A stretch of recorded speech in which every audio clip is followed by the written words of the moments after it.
अस्सलाम वालेकुम, मैं हूं शाइस्ता आमिर आपके साथ और इस दुआ के साथ कि अल्लाह ताला आप सब लोगों को हमेशा खुश रखे, खैर व आफियत के साथ रखे। आप देख रहे हैं आपका अपना यूट्यूब चैनल शाइस्ता आमिर।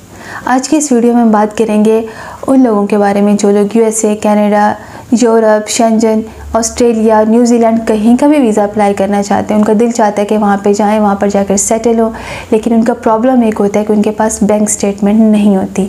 तो बैंक स्टेटमेंट के बगैर आप लोग जो है कैसे वीज़ा अप्लाई कर सकते हैं, इसका क्या सोल्यूशन है, इस वीडियो में मैं आपको इसकी डिटेल बताऊँगी। तो सबसे पहले मैं आपको थोड़ी थोड़ी डिटेल बता देती हूँ। आप में से जो लोग शेंजन जाना चाहते हैं, बहुत सारे लोग हैं किसी भी शेंजन कंट्री में आना चाहते हैं या फिर किसी भी कंट्री का वीज़ा अप्लाई करना चाह रहे हैं, तो सबसे बड़ी जो उनकी मिस्टेक होती है वो सीधे सीधे जो है एजेंट्स के पास चले जाते हैं, या आप हमारी फ़ाइल बना दें, आप हमारे लिए क्या करेंगे, जबकि वो खुद भी एलिजिबल होते हैं। तो मैं आपको एक आसान इसका तरीका बताती हूँ।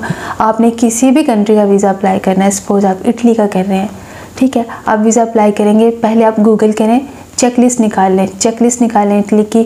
उसमें सारे डॉक्यूमेंट्स की डिटेल होती है कि कौन कौन से डॉक्यूमेंट्स जो हैं आपको ये वीज़ा अप्लाई करने के लिए चाहिए। आप वो डॉक्यूमेंट्स सारे अरेंज करें, उसके बाद फ़ाइल में लगाएं, यही डॉक्यूमेंट्स चाहिए होते हैं, ठीक है। हाँ, फिर अगर फिर भी आपको कोई डाउट है, आप चाहते हैं कि किसी कंसल्टेंट के पास है, एक बार उन्हें दिखा लें, लेकिन आपको चीज़ें खुद से पता होनी चाहिए। कुछ लोग ब्लाइंडली चले जाते हैं, कुछ भी नहीं देखते कि क्या चाहिए क्या नहीं चाहिए, उनके हवाले कर देते हैं। बहुत सारे कामचोर बैठे होते हैं या बस एक ही फॉर्मेट बनाया होता है, उसी पे पेपर रखे और दे दिए, ऐसा नहीं होता। थोड़ी सी आप लोग एफ़र्ट कर लिया करें, थोड़ा सा आप देख लिया करें। जाहिर सी बात है, आप किसी कंट्री में जा रहे हैं, अपने तौर तरीके होते हैं, अपनी रिक्वायरमेंट्स होती हैं। जस्ट आपने गूगल करना, आजकल तो इतना आसान है, गूगल करें, आपके पास सारी डिटेल आ जाती हैं, वो डॉक्यूमेंट्स अरेंज करें, सिंपल जाके VFS में जमा करवाने होते हैं। तरीका यही होता है और इसी तरीके से आप लोगों ने करना होता है, तो इसमें परेशान होने की ज़रूरत नहीं होती। अब मेन प्रॉब्लम कहाँ आता है लोगों का, सारे डॉक्यूमेंट्स तो वो लोग अरेंज कर लेते हैं, सिर्फ रह जाती है एक बैंक स्टेटमेंट, और यही सबसे अहम होती है, क्योंकि जो है यही देखी जाती है कि आपके पास इतने पैसे हैं, आप लोग वहाँ पर जा रहे हैं, जाकर अपना खर्चा कर सकें और वापस आ सकें। सबसे अहम चीज़ होती है। इसका एक बहुत अच्छा सोल्यूशन है। उसका सोल्यूशन ये है कि अगर आपके पेरेंट्स हैं, ठीक है जी, आपके पेरेंट्स अगर हैं और उनका अच्छा बिज़नेस है, उनकी अच्छी जॉब है, या किसी नहीं भी है, उनके अकाउंट में पैसे पड़े हुए हैं, ठीक है, उनके अकाउंट में इतने पैसे पड़े हुए हैं कि वो आपको स्पॉन्सर कर दें, तो इसका सबसे आसान तरीका ये होता है, अगर आपके पास स्टेटमेंट नहीं है, बैंक स्टेटमेंट नहीं है, अगर आपके पेरेंट्स हैं, ठीक है जी, पेरेंट्स है और उनके पास स्टेटमेंट में इतने पैसे हैं जो कि आपको सपोर्ट करती है कि आप लोग दूसरे कंट्री में जाके वापस आ सकते, इतनी अमाउंट है, तो आप लोगों ने सिर्फ क्या करना है, वो आप लोगों को एक लेटर देंगे कि हमारा बच्चा या बच्ची जा रही है, इसके तमाम खर्चे के रिस्पॉन्सिबल हम हैं और प्रूफ के तौर पर हम ये लोग स्टेटमेंट अटैच कर रहे हैं, ठीक है जी। सपोज़ आपके पेरेंट्स के पास नहीं है, तो आप सेम आपका हस्बैंड या वाइफ कर सकते हैं। उनके पास भी नहीं है तो आपके कोई रिलेटिव है, आपके भाई हैं, बहन हैं, आपका कोई भी रिलेटिव है, या आपके कज़न वगैरह है, या इवन आपके कोई फ्रेंड है जिनके पास अकाउंट में इतने पैसे हैं, वो सिर्फ़ और सिर्फ एक लेटर पे ये लिखते हैं कि इनके खर्चे के रिस्पॉन्सिबल हम हैं।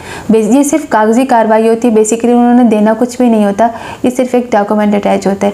या फिर आप जिस कंपनी में जॉब कर रहे हैं, अगर वो कंपनी भी ये लेटर दे देती है तो चलता है, आपका मसला हल हो जाता है।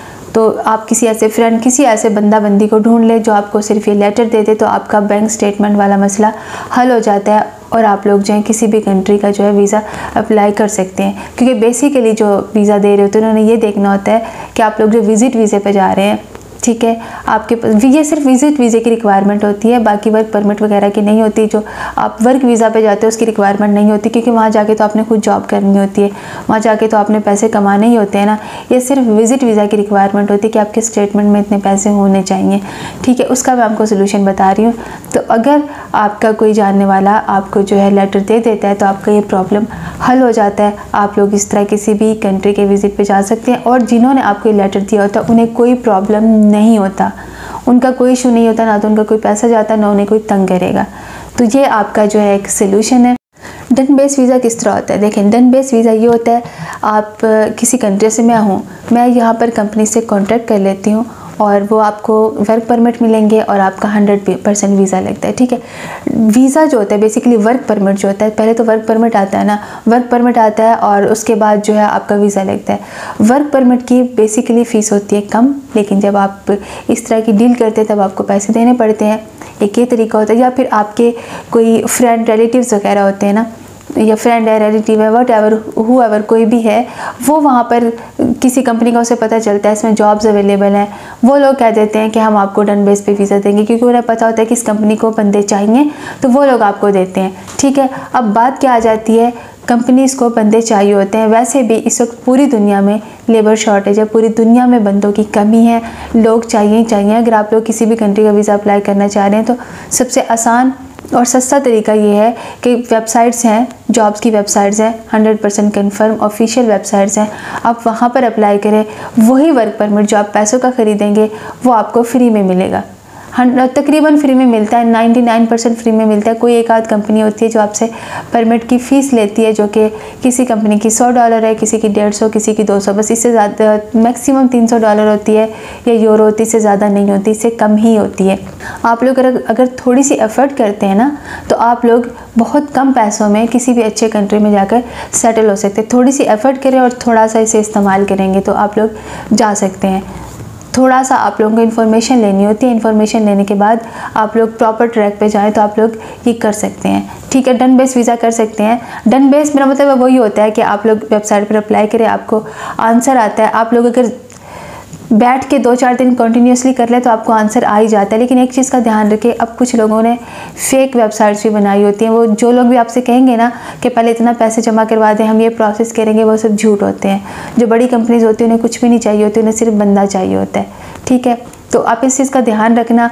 आप लोग खुद से यानी कि वर्क परमिट लेके भी जा सकते हैं और शेंजन वीज़ा भी आप खुद से अप्लाई कर सकते हैं। इंशाल्लाह मिलेंगे नेक्स्ट वीडियो में और इन्फॉर्मेशन के साथ। अपना बहुत सारा ख्याल रखिएगा और दुआ में याद रखिएगा। अल्लाह हाफ़िज़।